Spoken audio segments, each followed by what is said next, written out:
Haya guys, back to our YouTube channel. Kumechemuka. Nakwambia kumechemuka. Kumbe guys, Aladwa and Beatrice Elachi walikuwa wameplan goons ili waweze kushambulia Rigathi Gachagua wakati ambapo watakuwa na land in Jomo Kenyatta International Airport ama Mombasa ama Kisumu Airport. Kumechemuka watu wangu. And now viongozi kutoka county tofauti guys tayari wamekuwa kiabiri usiku wa kuamkia leo kuelekea upande wa Nairobi County, wengine kuelekea upande wa Kisumu County, wengine kuelekea upande wa Mombasa County, because hama jamani nilikwambia walikuwa wameplan kudivert hiyo flight ya Rigathi Gachagua isitue Nairobi. So kuna kikosi iko Nairobi, kuna kikosi iko Mombasa, kuna kikosi iko Kisumu. So kumechemuka. And now guys, imeleta vita kati ya Aladwa and Cleophas Malala. Because now unajua nini? Rigathi Gachagua alishafunza hawa close allies wake jinsi ambavyo wanajaribu kutambua ni nini hawa watu wana plan. So pia washajua mbinu za kufuatilia na kurealize wamepanga nini. Unaona watu wanga, that's why Cleophas Malala alikuwa na address akisema kwamba wameplan goods kushambulia Rigathi Gachagua ama wanaenda kumabduct moments ambazo watakuwa wanaingia hapa nchini Kenya. Kumechemka watu wangu. Na sitaki kuongea kwa hii video sana. Nataka ujione, usikize jinsi ambavyo mambo yamechemuka. Huyu ni Mbae. Ensure pia umelike video na nasema thanks kwa hiyo like yako. Sikiza mambo. And the panel in studio, I hope you can hear me. Yes, we can hear you very clearly. Go ahead. Very well. Yes, we are at Jomo Kenyatta International Airport. Two groups of people, some of us in the party.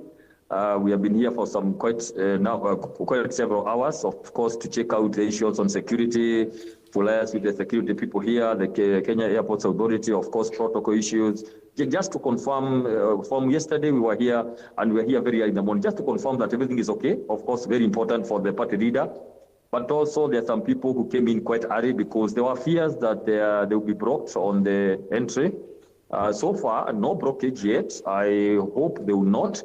But of course, we have also told people, our supporters, not to come, all of them here, to wait for the party leader straight outside. Maybe the leaders can come in. So we have been here. We have tried as much as possible to reach out. As you are aware, yesterday we did letters informing the Kenya Airports Authority that we will be coming, and some of the top leaders will be allowed in. We have requested they be allowed in, of course, to receive the party leaders deep inside the launch inside. And we have been, so far on our side, we hope for the best, that all will be well. After that, we'll receive him outside here, and we have informed the police on where we intend to go. Mainly CBD, we do our rallies inside there. And then, of course, other parts of the city, we hope for the best, Fred. And this is one place we are saying, we are all set for everything, for anything. We know we have our teams in Kisumu, we have our teams in Mombasa waiting, just in case they will not allow the plane to land here. Okay. We are prepared. Also, the other important issue to mention is that there are many of our supporters who have wanted to be here. Of course, there are hundreds of thousands. So we have encouraged them to remain in the counties. Here we expect about 20,000 to 30,000 people, especially from Kajiado, a big number, Nairobi, big number, Kiambu, big number, Murang'a, surrounding counties, others from Nakuru and others. But others, we have encouraged them to set up screens, like Meru, Embu, Nakuru, Kisumu, far-flung areas, Mombasa, to follow the proceedings from there. That's what we have done. But of importance, Fred, what I want to say today. Okay. We are very clear, and I want to say this categorically as one of the leaders of DCP, that we are for peace. We want Kenyans to enjoy peace. We don't want our political activities, in any case, to interfere with the peace, the issues of economy, school-going children, health, going to school and all that. We want people to be alive for 2027. All right. That is a commitment I want to make, and I want the same commitment I'm making. All the parties in the broad-based and the president and government should be able to say the same thing, so that if we are saying we are going around the city or whatever we are going to have to meet our people, we simply be around to do it. All right, Dr. freedom of expression. That's the issue. Yes. You had raised concerns through please. the party about probably anticipated mistreatment by security agencies upon return, probably even demands that the former deputy president signs or goes and records a statement due to some remarks he made in the US. Do you have any assurances from the police that today's events will go unhindered? Secondly, you said you wrote to the Kenya Airports Authority asking for use of the, is it the presidential pavilion at the airport? Have you been given a go-ahead? Thank you. You have two questions. One, Fred, it is very unfortunate that the CS for Interior literally publicly said that they are going to hold our party leader and he'll be asked to go and record a statement. He said that publicly. Now, we cannot take that lightly. So what we are saying is that the party leader promised that he's going to report the date. And here we are. The date is today and the time is noon. So however, we cannot say that we have been talking to security people because they receive instructions from elsewhere. For what we are saying is that they dare not touch him because there's no reason to touch him. Because, and number two, there's no reason for him to do any statement because if the party leader is going to do any statement, he is going to do the statement from the committee in Senate in the US that is supposed to take back a report in 90 days. And I want to be very clear, friend. The people who are accused of killing our young people, kidnapping them, is the government of Kenya. And the people who are accused of these things to do with the RSF is the government of Kenya. So there's no way we can come back. The party leader can come back, begin doing statements. So let us stop these issues of toying around with issues of arresting people, you know, and you see these words are coming from senior government officials. That's not very accountable. It's not very responsible because what are you telling Kenyans? So number one, Fred, here we are. This is the day. We have not talked to anybody about arresting or not. It's for them to know whether they are arresting him. But here we are, so that we can know what's happening. And that's why he came out broad daylight. He didn't come at night. But number two, we wrote a letter, it's a matter of courtesy that we may not all get in, but about 10 leaders, can they go get in and receive the party leader deep inside? And of course, we have not received any reply. We are hoping they are going to cooperate. And that's why we are here since early hours to see how it goes. I mean, it's just a matter of courtesy. And of course, the issue of going around wherever we are going to go, the law just tells us to notify the police, which we have done. And we ask them to simply just note that we are going to be around there to provide security. And we are condemning, we are just hoping and praying that please, anybody who has any intention, the work of police is to root out anybody with any intention of taking advantage of the procession to cause chaos and loot and cause violence. Right. The police should know that they have NIS. Let them just root out those people so that we can finish our procession and go home in the evening, all of us. Final question, Dr. Mbai. I know the former deputy president indicated that his main agenda will be the by-elections that are coming up. But what else will be top priority once he returns? There's been a general lull in the opposition circles. One, thank you so much. Yes, the major agenda, of course, is the by-election. As you know, the 90 days are begin ticking. There are a lot of compliance issues that the new party, of course, being a new party, that it has to do. And some of them will need NEC meetings. It will need a lot of guidance and direction by the party leader. So one of the major reasons, of course, he would have been there for another 1 month or so, up to mid-September. But we have strict timelines. Some of them as strict as in a week's time that we must comply with, that need NEC meetings, which we are going to be having next week. And all that's number one. But I don't think, Fred, there has been what people would call a lull or some inactivity in opposition. Remember, our opposition leaders from all the parties in the official opposition, everybody have their own style of leadership. Remember, okay, our party leader, DCP, may have his own style of engagement. Other people have their own style of engagement. And everybody have their own gift and talent differently. So I don't want to say that there has been some inactivity. All what I'm saying is that everybody is bringing their synergy in a certain way. And all this is what now finally will make the official opposition strong. And of course, towards our goal of one term. All right. Thank you so much, Dr. Peter Mbai. Dr. Peter Mbai is the Secretary Planning and Economic Affairs, DCP. He is already at the Jkia awaiting the return of a former Deputy President, Rigathi Gachagua, who's been away from the country on a 40-day tour of the US.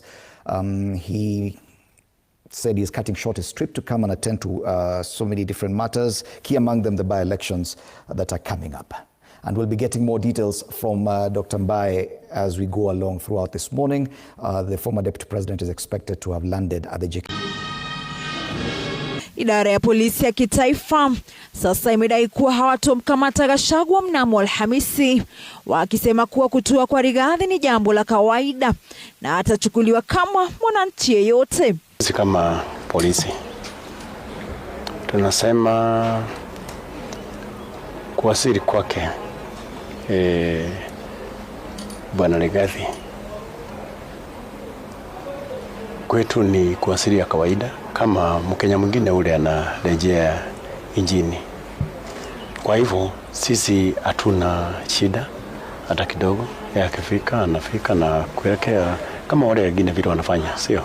Nja alisisitiza kwamba idara ya polisi ya kitaifa ina jukumu kamili la kuhakikisha usalama nchini na kusema kuwa idara hiyo iko kidete kuimarisha usalama na utulivu katika uwanja wa ndege wa Jomo Kenyatta licha ya Gachagua kutarajiwa kutua mnamo Alhamisi. Na ningekumbusha zaidi, sisi wajibu wetu ni moja, kuona tunaweka usalama vile inatakikana kwa nchi yetu yote, what we call safety and security to the people. Na kwa wale wote ambao mtu yote akivuja sheria bila shaka pia na anashughulikiwa namna hiyo kwa mujibu wa sheria. Kwa hiyo msimamo wetu ni tunatarajia yakifika atakuja tu kama Mkenya mwingine ule, anaingia tu hapa nchini alafu na anaelekea kulingana na mipango yake imepanga. Kanja alisema kuwa kutua kwa Gachagua ni jambo la kawaida, huku akisisitiza kuwa iwepo Gachagua atavunja sheria, idara hiyo haitakuwa na budi kumchukulia hatua kama mwananchi yeyote. Hakuna mtu yote ambao wako above the law. Kwa hivyo kama kuna sheria yote ambayo imefujwa, then statements zinaandikwa ni kweli, lakini mpaka hapo sisi hatuna shida, na sisi tunasema ya kwamba watu wote wako kwa mujibu wa sheria. Dear Kenyans and members of the press, this is the final updates on the return of our party leader, His Excellency Rigathi Gachagua, from the United States, where he has been for the last 6 weeks. We confirm that His Excellency Rigathi Gachagua will touch down at noon at the Jomo Kenyatta International Airport in Nairobi and will be received by thousands of Kenyans at the airport. In the event that his plane gets diverted to either Kisumu or Mombasa, he will still be received by our supporters in those respective cities, and we have made adequate plans and alternative logistics to that effect. In any case, we are aware that the instructions from Mr. William Ruto are still active. Aside, as announced earlier, once our party leader touches down, we shall have a peaceful procession into the Nairobi Central Business District and address our supporters and the people of Kenya at various stopovers. We have advised the National Police Service through various OCS accordingly and given a copy of the advisory to the Independent Police Oversight Authority. To the Independent Police Oversight Authority, you are aware that the opposition has been a major victim of police brutality across the country with no action from your end. If it is forgotten, I invite you to recall instances of police brutality and assassination attempts on His Excellency Rigathi Gachagua and his allies. On 28th November 2024, at a solemn funeral service in Limuru, Kiambu, our party leader was attacked. On 28th December 2024 in Shamata, Nyandarua County. On 18th January 2025 at Kamkunji grounds in Nyeri town, where Pastor Dorcas Rigathi was in attendance, our party leader was attacked. On 29th March 2025, at the SEK St. Peter's Cathedral in Nyeri, at a prayer service attended by Pastor Dorcas Rigathi, we were attacked. On 29th March 2025, in Naivasha town, during a church service, you sent goons to attack us. On 6th April 2025, at a church service at PCA Kasarani East Parish at Mwiki in Nairobi County, the Nairobi governor sent goons to attack our party leader. You are also aware that the security agencies have been trailing His Excellency Rigathi Gachagua at home and also in the US, and in particular on 19th of December 2024, a National Intelligence Service officer with a fake car number plate KCR 919U trailed our party leader to Makueni for reasons best known to him and his masters. Take note that we are well informed and we know that tomorrow national security agencies will be in tow both at the airport and during the procession. As such, we want to make this clear. We are a peaceful people, and our meet and greet the Nairobi people tomorrow is as such. Unfortunately, last night, we have been informed that the Nairobi County Governor, in cohorts with the CS for Interior, Mr. Kipchumba Murkomen, held several meetings and have activated their state-sponsored goons to cause harm to innocent citizens. This is being done by one chief of staff, one David, in connection with the following members of parliament: George Aladwa and the Dagoretti North MP, Mama Beatrice Elachi. The duo have expressed instructions to the goons to loot, destroy property, and harm people, and then blame it on DCP and its members. Please, Mr. Murkomen and Mr. Sakaja, do not burn down our country with your irresponsibility and carelessness. If you do not know Mr. William Ruto, he will leave you the way he has left MPs with an egg on their faces. You will be used and dumped.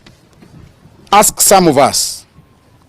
We call on the Nairobi business community to protect their property because the government has hired militia to wreak havoc in the CBD and its environs. We also want to caution trigger-happy police officers who might be tempted to join the killing macabre and shooting spree to know that the law, and I repeat, the law will get you into the dock alone. Do not take any unlawful instructions from your seniors. We urge the people of Kenya and the peaceful supporters of DCP to be at the airports as from 8 a.m. to receive our leader. This is the return of our king. To the government of Kenya, please note that Jkia is a public property and not anybody's personal airport. We remind you that the people of Kenya stopped you when you wanted to sell our airport. And tomorrow, the 21st day of August 2025, we shall be there in our numbers to receive our king. Thank you. Nataka kumwomba Bwana Malala hapa si Kakamega, hapa si Kakamega, na yeye ajiadhari, hawachi siasa ambazo zitatoanisha watu na kutaja mateso watu ndogo. Kama ana uhakika Mheshimiwa Lado anapanga kitu yote hapa Nairobi, ama Mheshimiwa Lati ama Gavana Sakaja, aende kwa police station aweke malalamishi katika police station, atustaki huko, asema kwamba sisi ndio tutafanya bla bla bla ili tuharibu mambo ya kesho. Sisi kesho tunahitaji amani katika mji wa Nairobi. Mimi nimechaguliwa hapa na mimi ninafanya huduma kama mjumbe wa Makadara na vile vile kwa mwenyekiti wa chama cha ODM. Na mimi ni member wa chama cha ODM na mimi ni mfuasi kamili wa broad based government. Kwa hivyo mimi nataka kujisema kwamba hakuna kitu yote mimi napanga kesho kuleta utata katika mji wa Nairobi. Nataka kumwambia Malala akiendelea na tabia yake, mimi sitaenda police station, nitakabidhiana yeye mwenyewe. Nataka mchukue habari vizuri. Malala achungana mimi. Mimi sio rika yake na hata kunitaja ovyo ovyo. Mimi ukiniguza na kuguza. Ameita jina yangu si peremende kwa mdomo yake. Na wachana aladwa kabisa. Na akiendelea na bali na mkuta ajue tena yeye physically. So akiwa mimi kimkuta kesho yeye napambana na yeye vilivyo. Yeye sio party leader wangu. Na mimi sio kiongozi wangu na kuna mahali mimi namtambua popote kama kiongozi wangu. Yeye amepotea njia na kama amechukua pesa mobilization alete watu kesho wakamkaribisha bwana Gachagua kwa mambo yao ya kesho ambayo mimi sina uhusiano wowote nao katika shughuli ya kesho. Na hii siasa za conmanship, siasa za brokerage, siasa hizo zilishaisha kitambo. Mimi ni mwenyekiti wa chama cha ODM, awachane na mimi na sisi tuhusiane na mipango yao kesho, na tuko kwa hiyo mipango. Wakaribishe kiongozi wao, tunahitaji amani katika mji wa Nairobi. Hakuna haja ya kutuambia kwamba anakaribisha, kuna mfalme anakaribisha kesho na kuna mtu mpya anakaribisha kesho. Gachagua leo tu safari anarudi kesho. Kwa hivyo sisi tuna biashara na kitu yote ya kukaribisha mtoto kesho. Yeye ingie, yeye ni Mkenya, ameenda safari, ameongea yake, amerudi. Tunamheshimu. Kwa hivyo hii siasa kusema kwamba ati Aladwa Lati wanapanga kitu fulani, auache hiyo biashara. Anataka kuleta chuki kati yetu na wananchi, na itawezekana. Yeye afanye sasa zake Kakamega, awachane na Nairobi. Na mimi nataka kumrudia nikisema watu wa media mko hapa, aambiwe kabisa kwanza yeye nikimpata nitadili na yeye. Yeye sio mtu ati atakuja kurudisha maisha yangu hapa, utaja jina langu kama bibi yake. Mimi hapana bibi yake. Na mimi sio wale viongozi atichatisha hapa na hata niuzie uoga. Mimi nitakapitana na wewe Balala mundu kwa mundu, na mimi nitapigana na yeye. Mimi sitaripoti kwa polisi. Nawaambia nyinyi mwambie mimi ambao sema msifiche kwa sababu nataka kanyaga miguu za watu. Sisi hatuna biashara yote na Gachagua kesho. Mimi ni mambo ya siasa na siasa zangu si za kupangia watu, kupiga watu. Siasa zangu za amani na tunataka kusema kesho tuwe na amani katika mji wa Nairobi. So Balala popote hapo nimemsikia na yeye pia nisikie, tutapambana na yeye. Sitawachana na yeye, atajua labda ni nani. Nimemwambia na nimemuona. Nimemsikia na namwambia niko na yeye. Namtafuta popote kesho. Popote nampata, mimi sina biashara na Gachagua. Waende Kamkuchi, waende wapi, sina biashara. Nina biashara na mtu anaitwa Balala. Kama na yeye vilivyo atajua. Anasema mimi ni mwoga, mimi si mwoga. My name is General Mongi Kefeti. I'm an official of DCP Murang'a County. We are here waiting for the arrival of the mountain kingpin, the party leader of DCP, the opposition leader currently, and the 6th president of this Republic of Kenya, Rigathi Gachagua. What I want to tell the government, and mostly I want to quote CS Interior, Mr. Murkomen, Kenyan people are not ready to pamper your bloated ego. We are telling you openly, we are here. We have the deputy party leader. You can see the deputy party leader hapa.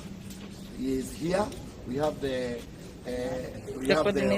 terrorist 001, terrorist 002. We have Kiabumen left. We have all people from all corners of this country. And I want to tell the government, we are having masses in Mombasa Airport, Kisumu Airport, Eldoret Airport. Everybody will not sleep in this nation. We know they have a plan. They want to kidnap, abduct Rigathi Gachagua and inject poisonous for him to die like Kennedy Matiba. We are telling President, we know each and every time you leave this country, you left 2 years ago, the farm of the former president was invaded. You left last year, Gachagua was impeached. You left 2 days ago. Now, we know what you have planned. Yesterday, Mulkomen was in Muranga, and he said that they want to deal with Gachagua, and the life of Gachagua is a security threat. We want to tell this government one term is inventable. Kaende, tupatane kesho.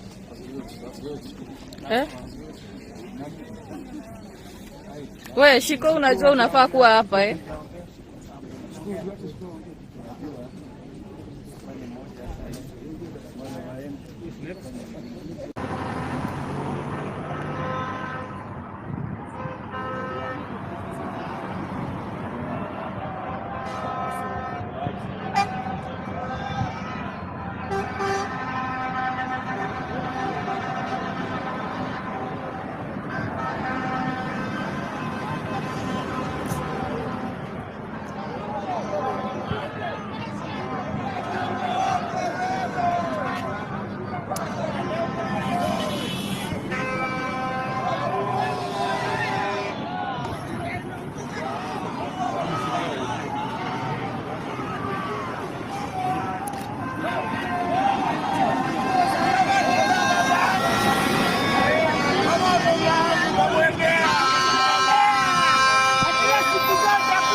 Wacha